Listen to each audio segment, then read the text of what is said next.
this book actually mostly manages to ignore the law, but not entirely. But I want to thank Karen for making me a better writer, a more scrupulous editor, and for just creating a community at the Rapoport Center which is truly interdisciplinary.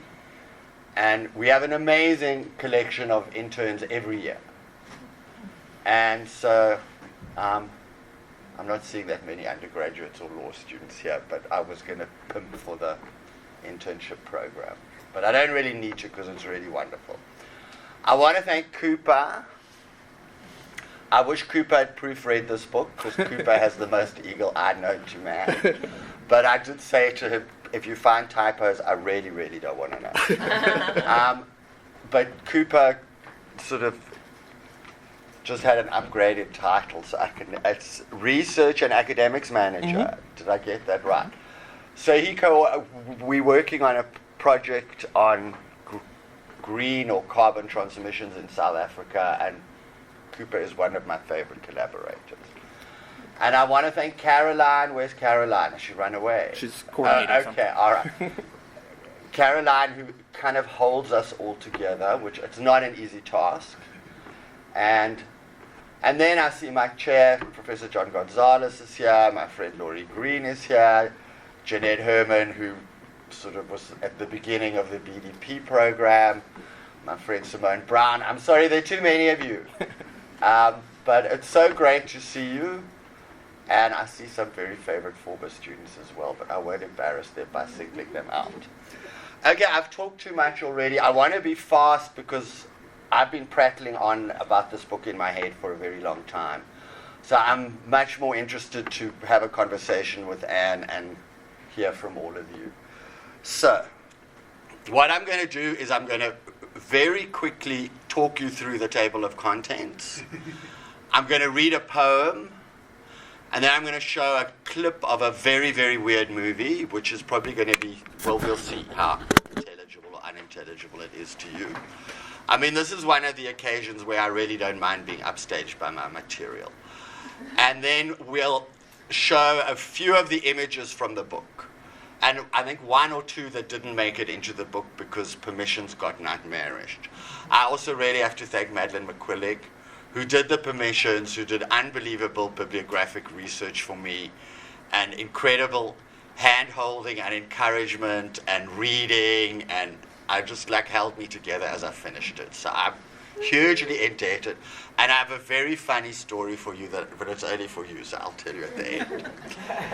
Okay, so this is what it looks like. We had big fights over the cover, but I'm actually, even though I sometimes think it looks a little bit like Skittles Taste the Rainbow, I actually decided I'm fine with the cover. And I'm ambivalent about rainbowism, but I think the cover works. And actually at that point I was just like, you could wrap it in brown paper packets and I wouldn't care. Okay.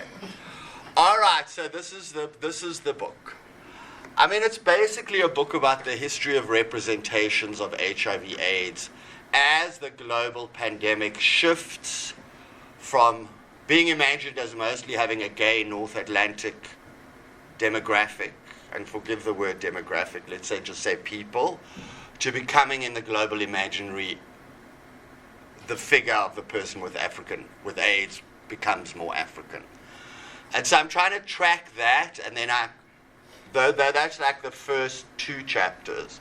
And then the remaining is mostly focused on 3 countries in sub-Saharan Africa. So there's a history and a geography in here. I worked on this book for so long that the history and geography kept shifting.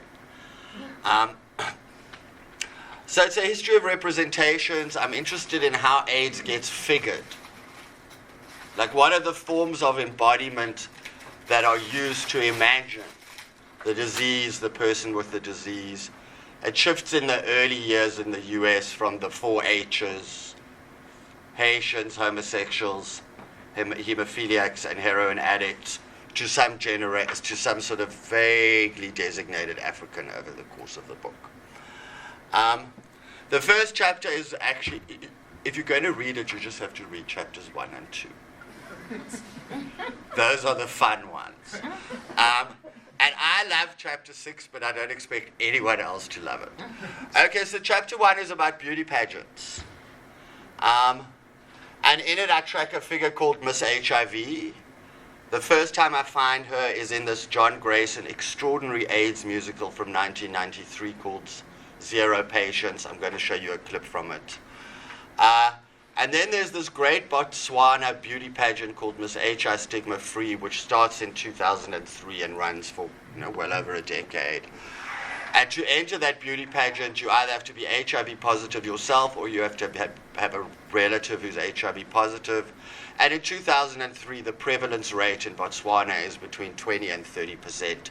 So it's not that difficult to find a relative or to be HIV positive yourself. And then the third one, which I'm not really going to talk about because I hate it, is a very interesting evangelical documentary about the beauty pageant that accuses the beauty pageant of sexualizing the disease and actually says we need stigma because stigma makes people afraid and people need to be afraid of this. I don't think that really works when you've got a prevalence rate of nearly 30% and it actually sets the interests of prevention and the interests of treatment as a kind of zero-sum game.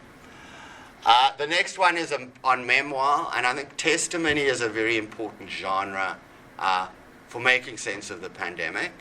Though it's also a very mediated genre. So I think if we go to memoir and testimony looking for the real, we're going to miss many points. The third one is about a film that I also don't love, but it's the first film that was ever nominated for it's the first South African film ever nominated for an Oscar. And it's a beautifully shot film, and it treats HIV as if it were just like syphilis in the 1940s as a problem for migrant labor, whereas actually the movement of women through rural spaces, the idea that the homestead or the farm is still a site of social reproduction is completely ahistorical. The third one is a thing on poems. And poems interest me because they aspire, especially lyric poetry, aspires to the singular, and they're highly personal. So they might be the most obvious foil to what I'm writing with and against, which is political and biomedical discourse around the pandemic. So I should have said that much earlier. Genres is an organizing ruse. I'm interested in what sort of more formally sublimated genres with an eye towards the aesthetic can and cannot teach us about the pandemic. So I'm just going to read you this poem. It's a very beautiful, strange poem. Where is it? Okay. It's called The Head of the Household. So even in that you hear the language of the census. The head of the household is a girl of 13. And her children are many. Leftovers, molting gulls, wet, unweaned sacks. She carries them under her arms and on her back, though some must walk beside her, bearing their own bones and mash. We're not on the floor in sickness and distress, rolled up in rows facing the open stall. Moon and cold, bone-cold stars, navigational spur, for ambulance, hearse, the delivery vans, that will fetch and dispatch the homeless, the motherless, unclean and dead, and a girl of 13, children in her arms, house balanced on her head. Now, there's a way in which this participates in a whole range of discourses that you're familiar with, of sort of atrocity exhibition, imagining of innocent victims, but I think it's actually an attempt also to rework the idea of the witness and counting. I mean, one of the hardest things about doing this project is, I always thought surveillance was a terrible thing. But actually when the state doesn't care enough to count you, which is actually what happened for the 60-odd years of apartheid history, it's arguably worse. So black South Africans had one document, and not all of them. It was a document of influx control. They're not reliable birth or death registries, which is why statistics around the pandemic got so highly contested, because there's no statistical benchmark. So the chapter on poetry is a way in which I try and follow the great Martinique and Amy Césaire's line, poetic knowledge is born in the great silence of scientific knowledge. So that's the poetry chapter. I then have a go at neoliberal practices of best practices by reading 2 young adult novels, where I try and say actually the national differences matter in this context. You can't just import a strategy that worked in one place to another place. And actually, one of the initial fantasies of this book was I was going to make a reading list for NGO workers. So while they were on the planes, they could read novels and poems and maybe learn something, as opposed to just reading another policy brief. Then the last one, the last chapter picks up on, it's called Documentary Fictions. It picks up on this very strange novel called The Book of the Dead, where actually the second half of the book is written by HIV, him/itself. To me, he's masculine, so I'm just going to say he. That records all the salient information about the people he and his agent infect. So he works as like a very malignant census officer and tries to sort of rewrite South Africa documentary practices in the voice of HIV. It's a strange novel, and I think my reading of it is idiosyncratic, but fortunately I don't have to make that decision anymore. The coda, I try and think COVID and HIV together. It's not easy. I would change quite a lot of it, even though it's only a year old. I haven't yet come across a COVID musical, though I'm sure one is happening. But I think that coda for me is too focused on genres of public memorials.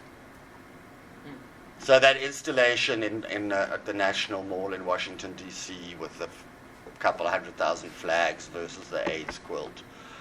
But what we know about pandemics is they always hit the marginalized hardest, and that actually they're used to reinforce various other othering strategies amongst people.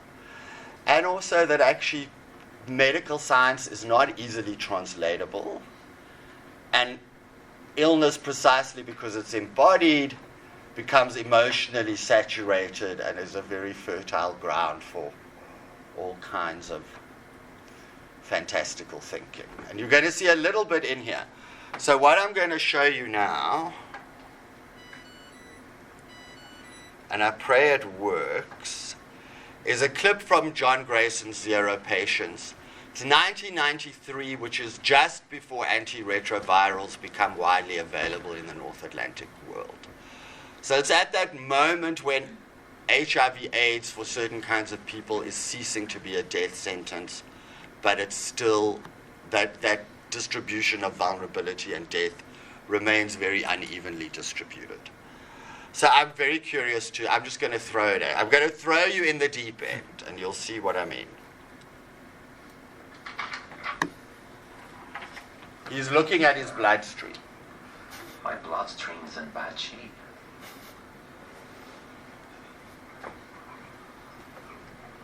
Yeah, that's better. Not many T cells left. Poor things. They couldn't even hurt a fly. Well, it's clear they've given up. They're not even trying to work together. My B cells. They look so ashamed. They can't even produce a decent antibody anymore. What a bunch of losers. Hey, who is this?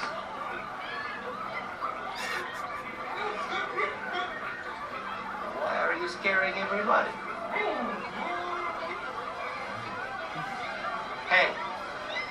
Hey, you, bully. Stop picking on my immune system. Excuse me, but have we been properly introduced? Get out of my blood. I'd love nothing more. I haven't had a decent conversation in months. Your monocytes are monosyllabic. Your red cells are rednecks. And as for the other viruses, well, does the phrase more wine with your dinner mean anything to you? Zero?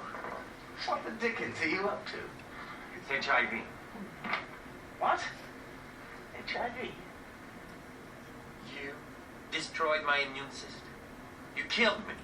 Like it or not, despite all the research, despite billions of dollars, not one reputable scientist has proven absolutely and conclusively. You've got to remember this is that 90, I filmed in disabled 92, so we're in another. If you didn't kill me, who did? Look around. Your blood is chock full of all these big-headed, sick-making pathogens who want the credit. I couldn't agree more, Miss HIV. Smart people now think I'm the real cause. Nonsense! All the best research points to me. AIDS is actually untreated tertiary syphilis, darling. Oh, all this focus on the immune system, really.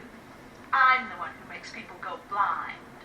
I'm the one who actually kills. Maybe it's some special combination of the four of us. Join hands and kick, darlings. We'll do the cofactorial conga.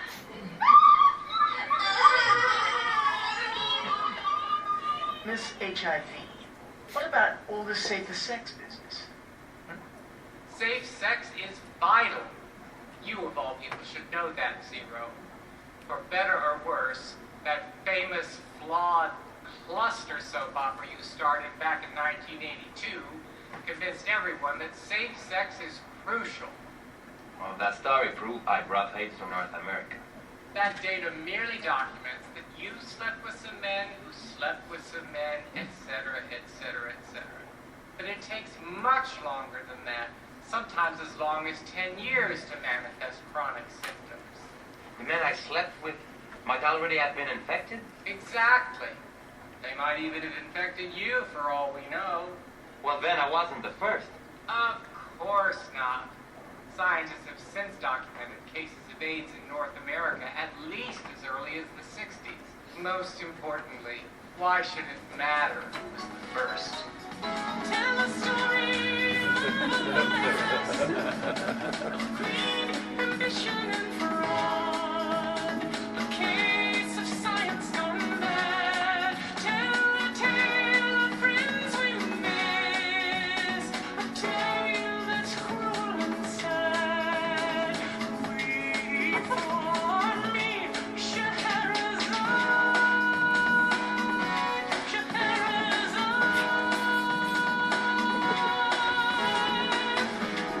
We for me, Scheherazade.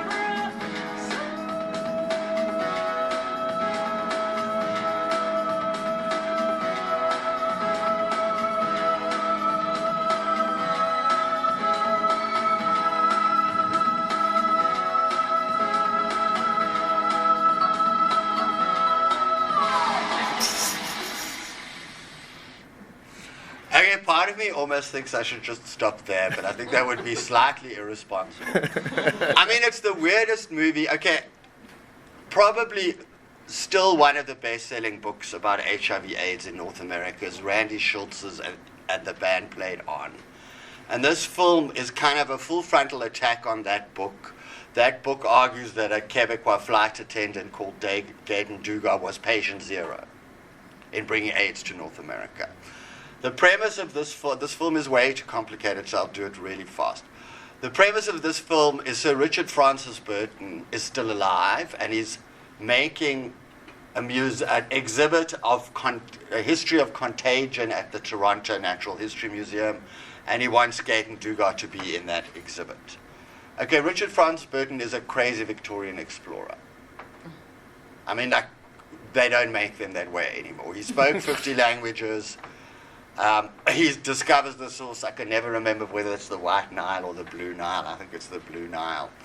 He used to whip Algernon Swinburne for pleasure, the great Victorian poet. And he translates the Arabian Nights, which is the Scheherazade reference here.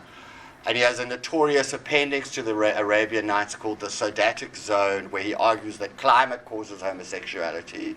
And the only parts of the world where climate is not conducive to homosexuality is Southern Africa and Northern Europe. So if you're from anywhere else, you're kind of, suspect. So it's not, okay, so Richard Burton and the Ghost of Gaten Dugar have a romance in this film. This is, we could see HIV being a camp drag queen. We could see the use of vernacular gay subcultural language tropes to try and do HIV/AIDS education. I'll stop there. And I think it's very similar to the work that Miss HIV does in the Miss HIV Stigma Free does in the beauty pageant. Okay, there's the first Miss HIV Stigma Free. This is, you can see she wants to go back and be a farmer. There's a fantasy of the restoring of normative gender. So it's an interestingly anti-queer reading, but I like it. Okay. This, I also try and imagine how the helpers imagine themselves. So this is the George Bush Top Gun doll of 2003. And it's in there because George Bush's sort of international humanitarian legacy is, or it pains me to say, was PEPFAR, the Presidential Emergency Plan for AIDS Relief, where he imagined he was going to save the brown people of the world from a plague of nature. I'm very happy to talk a lot about this afterwards. Okay. Do we want condoms dropped from the sky? Do we want Jesus dropped from the sky? Or do we want better options? Okay. Thank you very much. I'm sorry that you're so quiet.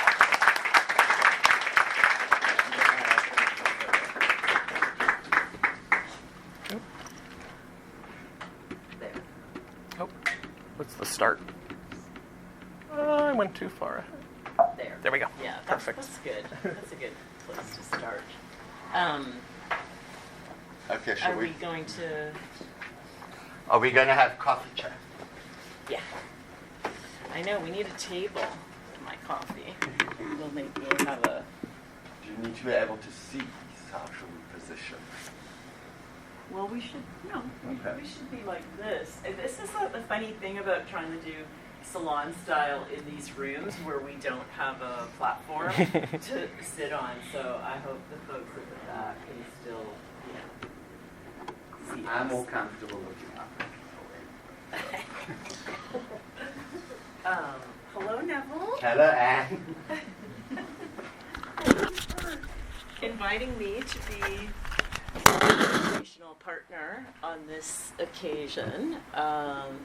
This is the kind of thing I get to do because I have returned to UT, to my old friends. For those of you who don't know, I'm recently returned to UT as a full professor in the new Women's Gender and Sexuality Studies department, but for many years, prior to a 5-year hiatus in Canada, was Neville's colleague in the English department here at UT, and in fact was here when you were hired, when I was worried that there was no way this super gay boy was going to be hired for our position in post-colonial studies, but you charmed everyone and made my English department a better place.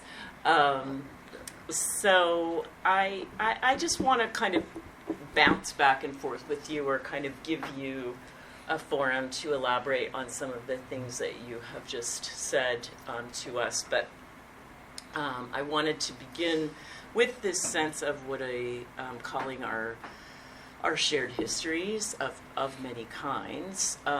One of those being our shared history as not just cultural critics, but literary critics, like PhDs in English.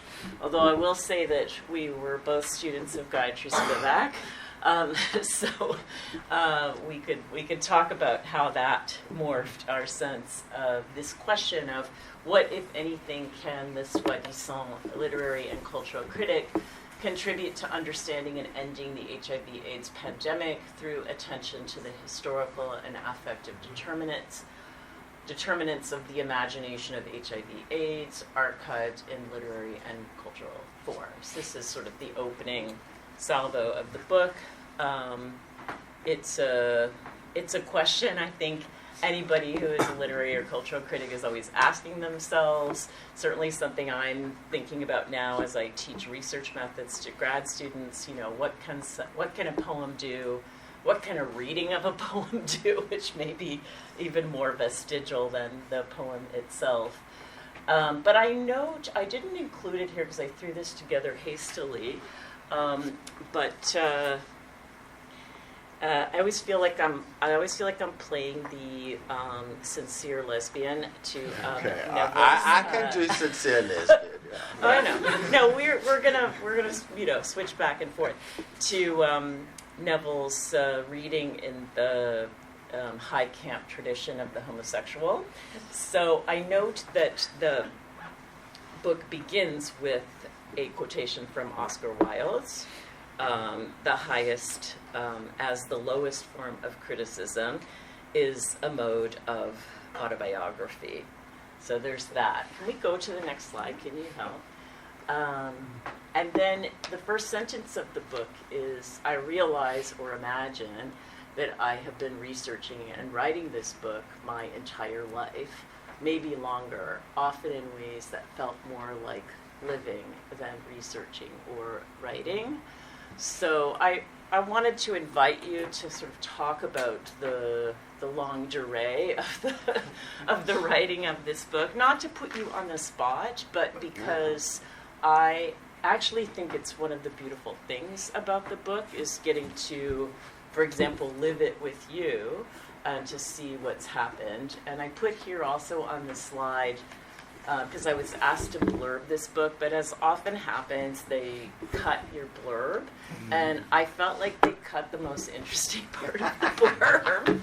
Neville, I think, agreed with me, even though I felt like maybe this isn't something you put in a blurb. I was like, it's Neville. I want to do this.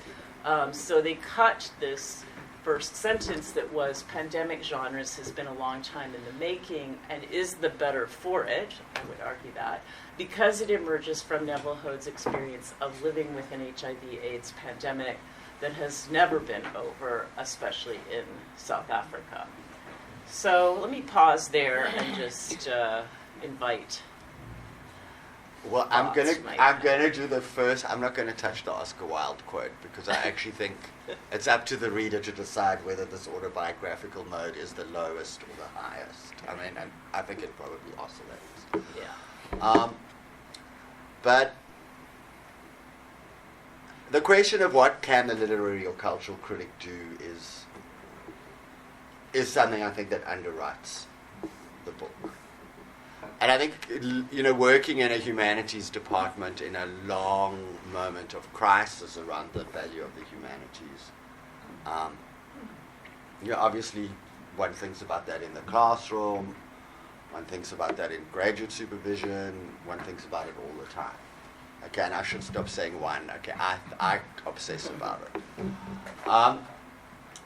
And in a way, this book, it's a slightly disingenuous question because I think I try and answer that in the book. I think the pedagogical intervention in that clip I made you see is speaking to and from the constituency it most needs to in that historical moment.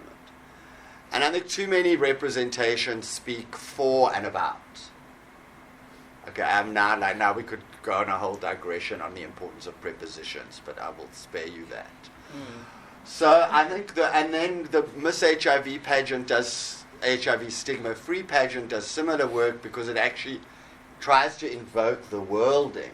Okay, I'm going to get a little Spivaklian on you. The worlding of the subjects it wants to bring into representation. Whereas I think too much public health documentation, because it has a sense of urgency, and it's right to have a sense of urgency, and it wants to be instrumental, actually doesn't really take the time to acquire the fluency in the vernaculars of the people that it's trying to help. And I actually think humanist scholars, we can run interference, but we have to run interference in a careful way. Like, slow things down, make people learn something about the people they're trying to help, and also listen in an. I mean, these are all banal, but I think they're important. Listen in a way that makes you open to changing yourself when you listen to these experiences of the people that you're concerned with. Okay, the long duration is, okay, for the graduate students here, don't do it. I agree that the book is better for it, but it was like way more work because, okay, and Madeline can attest to this. Okay, there was one chapter that was drafted, I think, in 2011. Now, unfortunately, scholarship does not stand still for a dozen years. And so it means going back, and it was up to date in 2011. But it meant going back and reworking, I mean, and sometimes in a slightly, like, the real thing that one of the most important things Karen Egel taught me is how to use Command F. So a lot of the time it was just, I'm searching for the proper name in this document. Okay, thank God they didn't mention it. But a lot of the time it did actually have to shift the argument and shift the archive. I've also got a couple of boxes, because I also collected newspaper clippings for like 15 years. And at the very end, Madeline and I like went through them in an afternoon. But so it was also just assembling and like living with something for a long time, and also watching it change. I mean, this book started at the tail end of South African President Thabo Mbeki's AIDS denialism. Thank God AIDS denialism is not a thing anymore, but then when it came to sort of, I don't know, Donald Trump's bleach moment, I'm like, oh my God, I'm back in South Africa in 2004, where the health minister is saying the cure for AIDS is African garlic and olive oil, which actually are much better for you than bleach. But I mean, I was just like, this. So it was.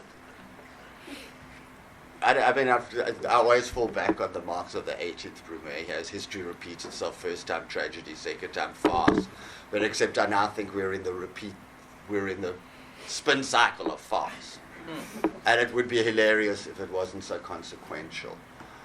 So, in a peculiar way, I think COVID enabled me to finish it. Because I was like, actually, there's thinking about pandemics in here that's not just historical. And that the narrative, a lot of the public narratives around COVID felt familiar.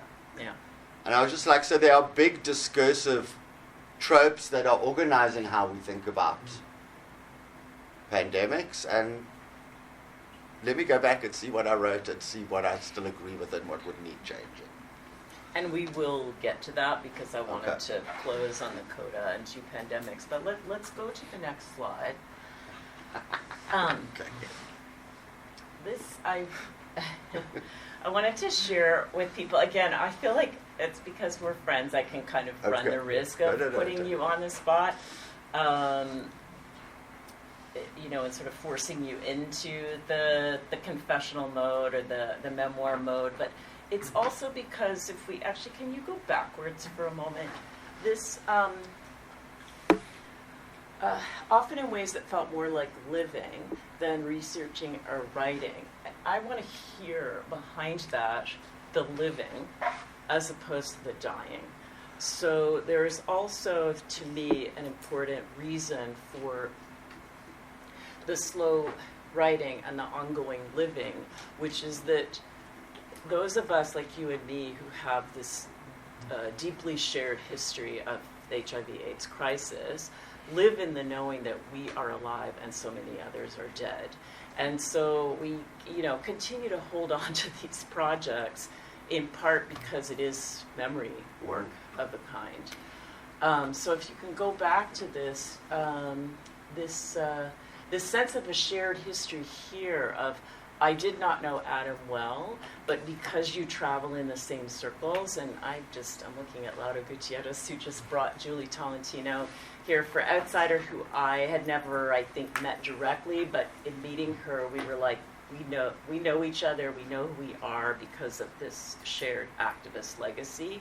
So I wanted to flag that, Neville, because it is twisted up with our shared history as literary critics or professors in an English department. We, also this other world of HIV/AIDS, of living, dying, etc., is very important. And this I reproduced very quickly. I think Madeline typed this out for me. Just to also give the flavor of your prose and also the conjuring of a particular place that we likely in this room have not been to, and to see that as also present in this work that you've done. Okay, I think this is why chapter 2 is fun. It's a little self-indulgent, but I hope it's also critically self-indulgent, if that is a possible thing. It was my response. I read this memoir when it first came out in 2005. I really liked it. I thought I'm going to write on it.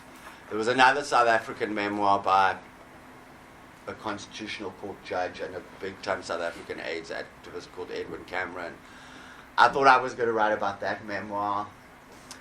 And then I actually realized, for a range of reasons, I liked the Party Boy memoir much better than I liked the judge's memoir. And so that was sort of interesting to me. So, Anne and I were joking earlier that there is a critical methodology called time in the club. And those were the days when I did my time in the club. My time in the club, it's gone. I will stay home, I watch TV, I talk on the phone to my friends. I walk the dogs. I'm not in that. And I also think that clip I showed you suggested how time in the club is world-making. And South Africa in the late 1980s was a very strange world. And when you're living through something and it's the only thing you know, it doesn't necessarily, it takes a while to register the strangeness. For maybe a quick pedagogical example, whenever I teach this kind of material, I ask my undergraduates, what did you learn in sex ed in a public high school in Texas? And it is extraordinary what comes out. And I'm just like, and at the time, and I say, do you see how strange it, why are you finding it so strange now? Did you find it strange at the time? Did you find it strange in the same way you're finding it now? So I think that this is also the time question. It's like, when you've had different experiences, you can reevaluate what you thought you knew. Adam and I, Adam Levine is the memoirist. He sort of survived, he was a survivor for quite a long time. And then he died of an aneurysm when he was 51 in 2019. So, and the AIDS memoir, it's a fairly grueling read. I'm dispositionally inclined to like him because he is funny as hell. And I could have showed you this image, but this image, at some point when his T-cell count is 2, there's this picture of him where he looks like really, really, really sick and unwell and unhappy. And he was a very vain boy, so I'm impressed that he was willing to reproduce this picture. And he calls it Jesus drag. And I was just he doesn't mention place names, but like when he says at some point in the memoir, I said to the cab driver, take me to 4th and Main, I know exactly where he's going. This is it's long gone. It was this fairly tragic gay bar in a part of Johannesburg called Melville.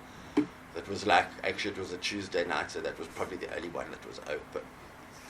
So there's a way in which that shared experience of a milieu is a kind of pre-critical, embodied knowledge, which I kind of think our profession tends to view with suspicion. And at the same time, I kind of think if these memoirs are going to move you, it's actually helpful I can explain that milieu a little more extensively than Adam Levine bothers to. But so how is your reading practice informed by your embodied history and position, which I think is actually like a much more interesting version of the DEI question for me. I mean, this is actually like, we're all in bodies, we all have histories. It's not like you could just shut that out when you read. And so I think that question suddenly becomes central to the whole enterprise, rather than, and I think you need, so that's sort of the long history and the experience. And I mean, I can now read that and laugh, because it was funny. It's very funny. Let's go to the next one, and I think this will sort of torque this discussion, although I hope I see at least one of the students in my research methods class here, so I hope they all are hearing what you're saying about the way that time on the dance floor counts as knowledge, and that we need to push back against the forces that question it. So this is where, I mean, the heart of this, and you did it well in your intro, so we maybe don't need to dwell on it so that we can, finish and have questions and get to lunch, but there's a couple more points. But I put up genres in documentary poetics. Here's this quotation: "I turn to poetry as a way of interrupting what could be called neoliberal uses of testimony, documentary realism, and memoirs as the privileged archive for thinking about the role of affect in public life. My hope is that these poems can stand in supplementary rather than substitutive relation to these other forms and genres." So it's great that you read that poem in your opening remarks, and I wanted here to give you an opportunity, or for us to talk about, even though I'm making you be all touchy-feely and affecty with the memoir and the so on, but we actually also hate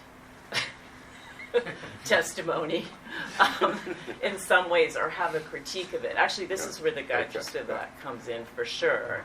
And this is also where I wanted to acknowledge that this event is being sponsored through the Rapoport Center for Human Rights, where you have devoted a good deal of your energies, but thanks to Karen, we've been able to cross campus between the law school and the English department, and often with a critical perspective on legal genres, such as court testimony, but also even the somewhat hybrid genres of things like the TRC testimonials. And this is where the South African case, I'll have another slide about this, but I can kind of preface it that one of the reasons Neville's work is very important is because of the kind of representative burden that South Africa has been asked to bear for many of us working in the North or the West, that it is exemplary of many different kinds of things. The TRC is often held up as a model for a certain kind of justice. Partly in Canada right now, which has had its own TRC that is both good and bad. And so I feel like this book comes out of an effort to bring the skills of the literary and cultural critic to bear on documentary genres that are everywhere. I mean, I don't feel like we're really stemming the tide, but there's a work to be done there that's a very important part of this book. I mean, it's difficult. I mean, I think, I remember once driving with Karen and she was making up law exams. And I was just like, these are fucking short stories. This is what they are. They are completely imaginative constructs. And they're loaded imaginative constructs because they're constructs that are trying to get you to apply certain law in the right way. But they're narratively driven. There's a whole huge range of imaginative work in them. So I kind of think there's a huge range of imaginative work. I'll get to testimony, but in law, in policy, I make in the introduction, and it's actually a little bit nuts. But I mean, you can tell me whether it works or not.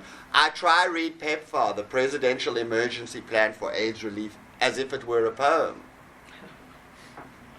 Like, what's its tone? what are its structuring metaphors? I mean, and that is a category mistake, but it's actually useful because you see how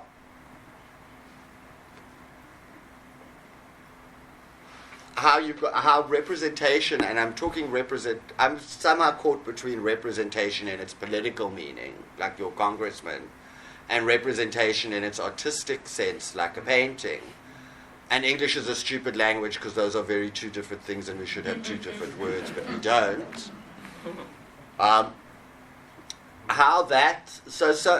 So for me, the move is double, and I'm not quite answering this, but the move is double. Is read realist genres for their imagination, and then read imaginative genres for what actually forms of embodied knowledge they contain that could actually then be. And this is where I stop, because then I think actually I'm not a policy person. It's a policy person's job to catch this and run something with it. I mean, testimony is very tricky. Yeah. Because it's insulting not to believe someone. Right. When they tell you what their experience is. But it's also stupid to say, actually, I've heard this, I've heard this, this is a totally mediated narrative that I've heard 100 times before. And I mean, the other wild quote that I thought my students forgive me, that I use all the time is personal experience is a vicious and limited circle. So I think it's how to keep the dialectic open and a bit ethical, so we can start imagining new while listening to testimony, but also listening or thinking about what are the genre rules of testimony that render that experience intelligible in a prior set of forms. Yeah. Let's do one more. Is that okay, Christian? And then, because I'm mindful, like there's lunch and we're trying to be brief. So you mentioned PEPFAR. I was trying to find something to work with the question of Africa, and then I kind of end up, even though I'm not an area studies person, wanting to be sure that I'm not making the mistake of overnaming. So it's like Africa, broadly conceived, South Africa, Southern Africa, sub-Saharan Africa, which you use. Read all these, but there's in this moving section, the section in the intro where Neville is reading PEPFAR as the policy, as a poetic text, is really important. And I just wanted to acknowledge this question of feeling differently coming from there, wishing to read PEPFAR as a document in the archive of imagination, but also, over its now 20 years, PEPFAR funds have enabled access to life-saving pills for millions of people. Ungenerously, I note how antiretroviral rollout can begin to look something like an alibi. And then maybe flip to the last one, so we'll put these together, the two pandemics. Reading these right now, and we had just been talking yesterday, we're doing some of this practice I'm trying to develop called discernment practice, about how to deal with all the things, and Neville and I were talking about how we both were shocked by, and then maybe also noticing our shock about the closure of USAID, like a version of humanitarian aid that, again, we have a major critique of, just as we have a major critique of PEPFAR. This press, the Trump and Becky connection, like this again pops out. Like this was written for 2016, but it's so relevant to 2025. I just think part of the sensitivity of this dialectic has to do with the fact that we now find ourselves in a situation where the critique of PEPFAR feels very small compared to like not getting to have it at all potentially, just as we've been talking about how we have a critique of DEI, but that's on the presumption that it's there. Yeah, I mean, it's terrifying. To be critiqued. So this is also why I think your book has a longue durée that will also continue, like the story continues after the coda, because we're continuing to live in the conditions that you are trying to describe, or the tools that you're trying to give us to be able to move between numbers and demographics and policy and poetics, camp affect, like the ability to have humor in the midst of death. All of that is, I think, for me, very resonant as I read the book now. Well, I mean, if I was writing this introduction in the last 2 weeks, it would be a radically, radically different introduction. Because, and again, it's going to vary from region to region or country to country, or even in South Africa from province to province, is that, I mean, South Africa runs the largest antiretroviral rollout in the world. People are right now trying to work out how much of that rollout comes from PEPFAR money. And if US aid goes, which it looks like it's going, PEPFAR goes. So we're actually looking at, I mean,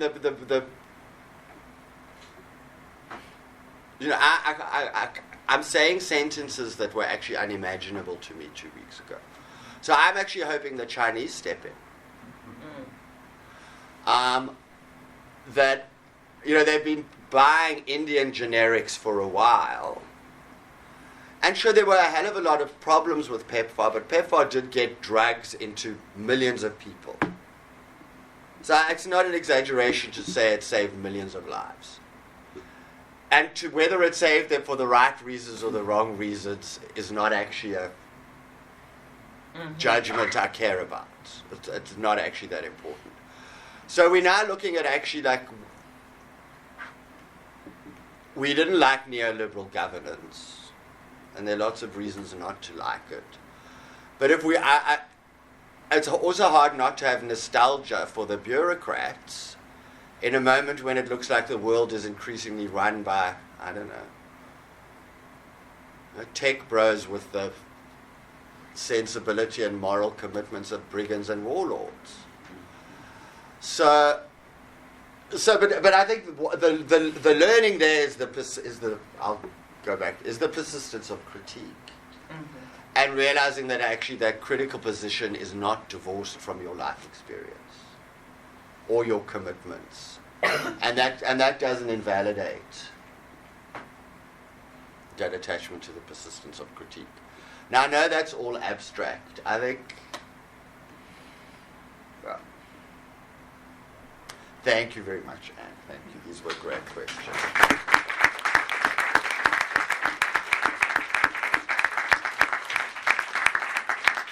I'll take maybe one or two questions from the audience, and then Professor Hoad can answer them on that.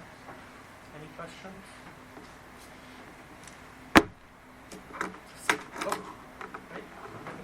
Hello. I wanted to ask, and I hope this isn't too much to the previous point, but what do you think we can take from the way that governments responded to AIDS in Africa to the modern day, where to this point we have these crazy folks running government, particularly someone who's probably be running our national health, or just who is running it now, who doesn't believe in a lot of basic medical care. I mean, is there any thoughts on things we could take forward from that, the way that AIDS activists in Africa reacted to Well, that? I mean, the South African in me can give an emotional, South Africa lived through AIDS denialism, and it was massively consequential for the first half of the decade I'm getting my decades muddled. Of the first decade of the 21st century. So, I mean, the thing is, for some people, this is survivable. For the most vulnerable amongst us, it's not. And I think I'm also struggling because I don't really know how to conduct politics anymore. I mean, I think we've seen it in this, 2016, everybody took to the streets to protest Trump. It feels like it's been much quieter, that actually taking to the streets doesn't really seem to work in the same way that it used to. So I think we also need new political imaginaries. But these take time. And we're in the different temporality between activist and academic knowledge. I mean, Karen was there. I had a conversation, I think, in 2007 with Rachel Holmes. It's in the book, who was from the Friends of the Treatment Action Campaign, which is the big South African AIDS activist. I want to say social movement, NGO, the right designation of AIDS. And I said, we need to slow down. We need more time to work out what's happening. And she said, people are dying. We don't have time. And in a way, she's absolutely right. But in another way, I'm like, there's got to be space for different temporalities of work. And also, if I think of the deep discursive forces that are organizing public health, okay, and the racism, colonial, I mean, one of the things I learned from the Rapoport Center is to try and start thinking about the HIV/AIDS pandemic in Africa, in scare quotes, as a symptom or a consequence of processes of racial capitalism. So I think the big historiographic, political, economic sweep we have to keep on doing. But I think I actually don't know how to answer your question, and I'm just going to... These are some of the ways that I think we can start thinking about it. I mean, South Africa also lived through a terrible era of state capture, which is over, kind of, which I think is what's happening right here now. I mean, the best I've got is you've got to hope that your institutions hold. And right now, I don't think... I mean, I think the full-on attack on what could be erroneously shorthanded as the deep state is proceeding apace. I think the next is going to be a full-on attack on the courts. And then, I don't know, we the people. But I'm not going to be do the absurdity of sitting in a comfortable classroom in a Research One institution and call for armed insurrection. Because actually that's a discourse that belongs to the other side. So yeah, I mean, these are... People just have to keep talking and thinking and working. So the only real enemy is despair. Yeah, against which wild is good. Well, wild is good inoculation. As well as I think this is where we have what we have. So in our case, we have the shared history of HIV/AIDS that is both a history of death and mourning, but a history of, for example, activists. Yeah, activism, struggle, I mean... Something that now is being called mutual aid, where people get together and figure out how to have safer sex and figure out how to have a funeral, including, loading the ashes and throwing them on the White House lawn.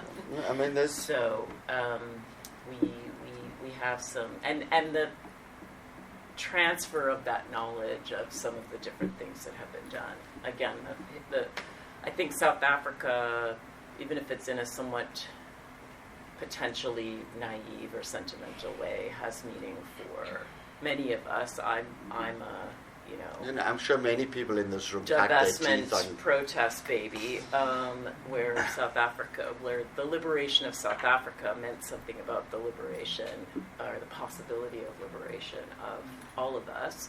And we have also, this is where our public feelings work is so important, because we have also crafted tools for thinking about political disappointment and political depression, including, the... in some cases, failure of the promise of the Rainbow Constitution.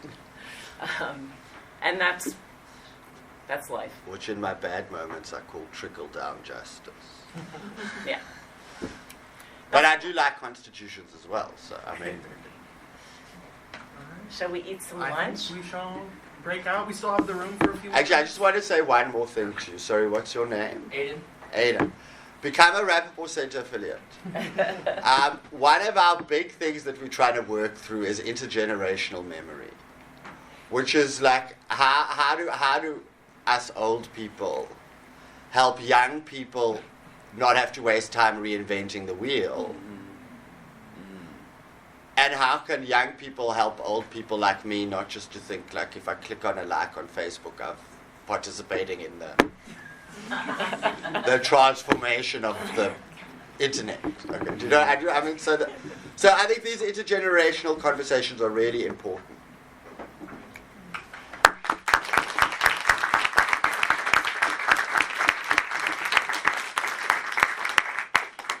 Food is out on your left as you exit, but we have the room for 30 minutes if you want to hang out. And Neville, can you sign my book real quick? Of course. Thank you, sir. Congratulations. Thank again. you.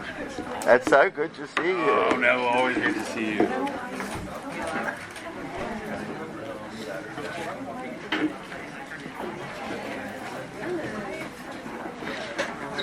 Cameron is still in there. Thank you so much for coming. Thank you, Chris. Thank you for coming. And I will shoot. So, are you here or are you in San Antonio? I'm here now. Okay, great. Karen, time for our monthly hug. Yes. I have to take my glasses off because Andrew's giving me one that. I know you did. Oh, okay. I feel bad for you. Let's All go. right, ready? Going in. I already recorded it. All right, great to see you. How are you? Thank you for coming. Thank you for inviting me.